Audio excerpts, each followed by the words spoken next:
사랑하는 은혜생교회 성도 여러분들 안녕하십니까? 김광훈 강도사입니다. 우리 오늘 하루도 믿음의 싸움을 싸움으로 하나님이 주시는 승리를 경험할 수 있는 그런 귀한 하루가 되었으면 좋겠습니다.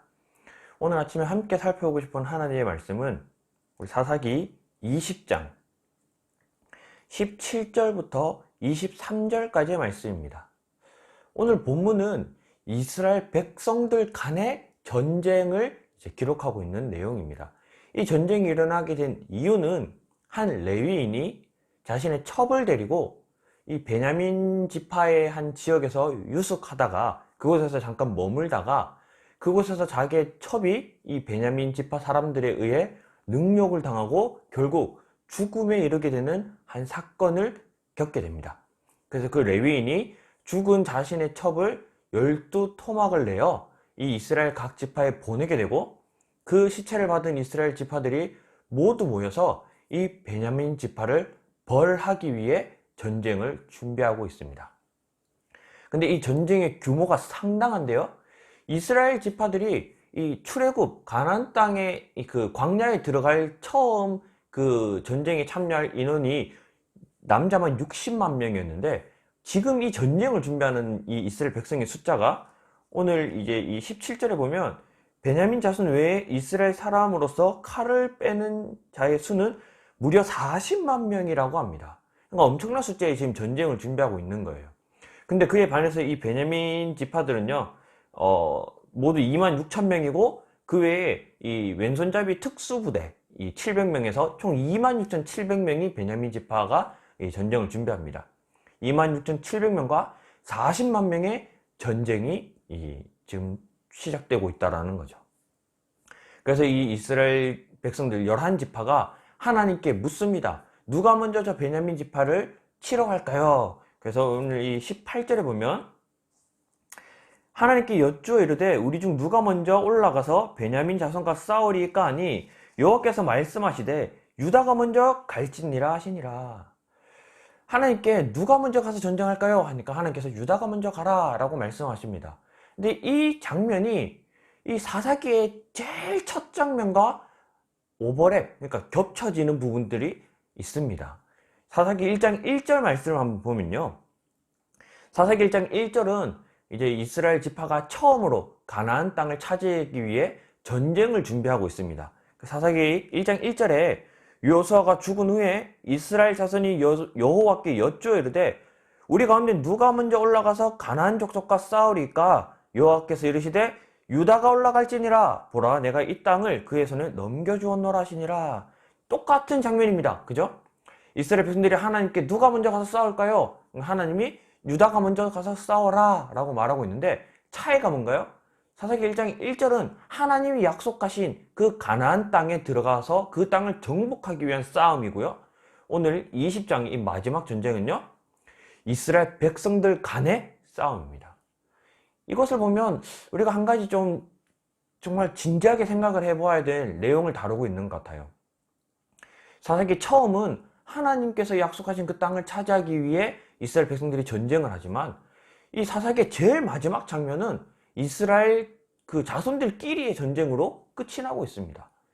이처럼 하나님께서 그 말씀하신 본질을 잃어버리면 결국 내분이 일어나는 그런 모습을 보여주고 있다는 거예요. 오늘날 또 우리에게 적용하면 마찬가지인 것 같습니다. 교회가 교회의 본질을 잃어버리면 교회끼리 싸움이 일어납니다. 성도가 성도의 본질을 잃어버리면 성도끼리의 싸움이 일어난다는 거예요. 이처럼 우리가 본질을 잃어버리지 않고 그 본질을 붙들고 살아갈 수 있는 그런 귀한 성도들이 되었으면 좋겠습니다. 우리가 싸워야 할 것은 교회가 아니라요. 우리가 싸워야 할 것은 성도가 아닙니다. 우리가 싸워야 할 것은 믿음을 지키기 위해 싸워야 된다는 거예요. 이 세상과 싸우는 것도 아니고요. 이 세상 속에서 믿음을 지키기 위해 싸우는 게 우리의 신앙의 본질입니다. 근데 우리가 그 본질을 잃어버리면 교회가 교회끼리 서로 어떤 교회가 더 서로 있는 성도들을 빼어가기 바쁘고 서로가 서로를 모함하기 바쁘고 성도들도 마찬가지입니다. 교회 안에서요. 서로가 더 서로를 모함하고 서로를 비난하고 비판하고 서로와 싸우고 이게 본질을 잃어버린 이 모습의 결과인 것 같습니다. 그래서 사사기 1장 1절은 하나님께서 약속하신 그 땅을 차지하기 위해 싸우는 그 본질을 지키기 위해 싸우지만 결국 그 본질을 잃어버린 이스라엘 백성들은 20장 마지막에 가서는 서로 자신들끼리 싸움을 쌓고 있다는 거예요. 저는 오늘 이 말씀을 기억하면서 우리 자기 자신을 한번 돌아보고 오늘 하루 우리가 믿음을 지키기 위해 싸우는, 본질을 지키기 위해 싸우는 그런 하루를 살아내는 귀한 성도들이 되었으면 좋겠습니다. 그래서 오늘 계속해서 말씀을 보면요, 이스라엘이 하나님께 여쭈자 하나님께서 유다가 먼저 가서 싸워라 라고 말씀을 하셨습니다.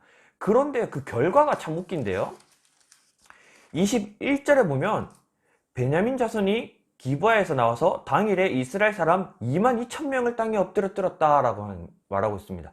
하나님께서 유다가 가서 먼저 싸워 라고 말해서 유다가 이제 이 베냐민 족속을 치러 갔는데 베냐민 족속이 이겨버렸습니다. 무려 22,000명을 무찔러 버렸다는 거예요. 아니, 하나님께서 유다가 먼저 가라 했는데 유다가 가니까 전쟁에서 졌다라는 거예요. 오늘 사사기 1장 1절과 큰 차이가 있습니다. 사사기 1장 1절은요, 하나님께서 약속하신 땅을 차지하기 위해 물어보았고 하나님께서 그 질문에 대한 보증을 해주셨습니다. 그래서 사사기 1장 2절에 보면요, 보라, 내가 이 땅을 그의 손에 넘겨주었노라 하고 하나님께서 약속하신 그 약속을 확실하게 보증을 해주었습니다. 근데 오늘 본문의 이 내용은 어떻습니까? 이스라엘 백성들이 자기네들이 이미 싸우기로 결정을 했습니다. 내가 이미 결정을 하고 하나님께 물어본 거예요. 하나님, 나 진짜 싸울 건데 누가 먼저 가서 싸울까요? 그러니까 하나님, 유다가 가라는 거예요. 그리고 그 전쟁에 져버립니다. 왜냐하면 그 전쟁은 하나님께서 허락하신 전쟁이 아니기 때문이에요. 애당초 하나님께 이 전쟁을 해야 됩니까? 라고 물어봤다면, 그리고 하나님께서 그 전쟁을 허락하셨다면 이야기가 달라졌겠지만 지금 이스라엘 백성들은 자기네들끼리 이미 전쟁하기로 결정을 다 해버렸어요. 결정을 다 해놓고 하나님께 물어보는 겁니다. 요즘 젊은 사람들은 이러한 사람들을 답정 너라는 표현을 합니다. 이게 무슨 말이냐면요, 답은 정해져 있으니 너는 대답만 해, 이런 뜻이거든요. 그러니까 나는 이미 답을 정해놓고 내가 듣고 싶은 답을 듣기를 요구하는 거예요. 지금 이스라엘 백성들의 모습이잖아요. 자기네들이 이미 전쟁을 하려고 결정을 했습니다. 그리고 하나님께 지금 질문을 한 거예요. 그래서 그들이 원하는 결과가 아닌 패배라는 다른 결과를 맞이하게 됩니다. 오늘 이 말씀을 우리에게 적용을 해보면요, 우리도 이러한 모습으로 하나님께 기도하고 있지 않나 한번 돌아봤으면 좋겠습니다. 내가 이미 결정을 다 해놨어요. 내가 이미 선택은 다 해놨어요. 그리고 하나님께 묻는 겁니다. 하나님이 어떻게 할까요? 우리의 모습에 이런 모습이 있지 않는지 한번 자신을 돌아봤으면 좋겠고요. 또 하나님께서 내가 요구하는 그런 결과가 아닌 다른 결과를 허락하셨다면 한번 돌아보았으면 좋겠습니다. 내가 지금 선택한 이 선택이 하나님 보시기에 바른 선택인지, 하나님 보시기에 올바른 일인지, 정말 하나님 보시기에 하나님이 기뻐하시는 선택인지 한번 돌아볼 수 있는 그런 모습이 있었으면 좋겠습니다. 그래서 내가 무언가를 선택하여 그 일을 행하였을 때 내 결과, 내가 원하는 것과는 다른 결과를 얻는다면 이 일이 정말 하나님이 원하시는 일인가 돌아볼 수 있는 그런 성도들이 됐으면 좋겠고, 무엇보다 더 중요한 것은 그것을 선택하기 전에 하나님께 먼저 그 선택을 물어볼 수 있는 그런 성도들이 되었으면 좋겠습니다. 지금 이 이스라엘 백성들처럼 이미 결정을 해놓고 하나님께 답을 찾는 것이 아니라 정말 그 결정을 하기 전부터 하나님께 먼저 질문할 수 있는 그런 귀한 성도들이 되었으면 좋겠습니다. 그래서 오늘 이 이스라엘 백성들의 모습처럼 본질을 잃어버리니까 자기들끼리 내분이 일어나고, 또 그들은 이미 답을 정해놓고 이제 하나님께 대답해 주세요 라고 하는 이러한 잘못된 모습으로 살아가고 있는 이 이스라엘 백성들의 모습이 아니라, 우리는 이제 정말 본질을 붙들고 믿음의 선한 싸움을 싸우며 또 하나님의 그 응답을 내가 결정해놓고 하나님의 답을 구하는 것이 아니라 정말 하나님께서 결정할 수 있도록 우리가 정말 하나님을 주인으로 섬기고 살아갈 수 있는 그런 귀한 성도들이 되었으면 좋겠습니다. 그래서 오늘 우리 한 2가지 정도 기도함으로 오늘 하루 시작했으면 좋겠는데요. 첫 번째는 말씀을 기억하면서 우리가 정말 본질을 놓치지 않고 믿음의 선한 싸움을 싸워갈 수 있도록 우리 자기 자신을 위해 기도했으면 좋겠고요. 두 번째는 우리 나라를 위해 기도했으면 좋겠습니다. 우리 대한민국이 하나님 보시기에 정말 악한 길을 걸어가는 나라가 아니라 정말 하나님 보시기에 정말 하나님이 기뻐하시는 그런 나라 될 수 있도록 우리 나라를 위해 기도했으면 좋겠고요. 우리 나라를 이끄는 우리 대통령과 지도자들, 그런 많은 우리 리더들을 위해서도 기도했으면 좋겠습니다. 그래서 이 시간 자기 자신과 우리 대한민국을 위해 기도함으로 오늘 하루를 시작하도록 하겠습니다. 다 같이 한번 기도하겠습니다. 사랑하는 하나님, 감사합니다.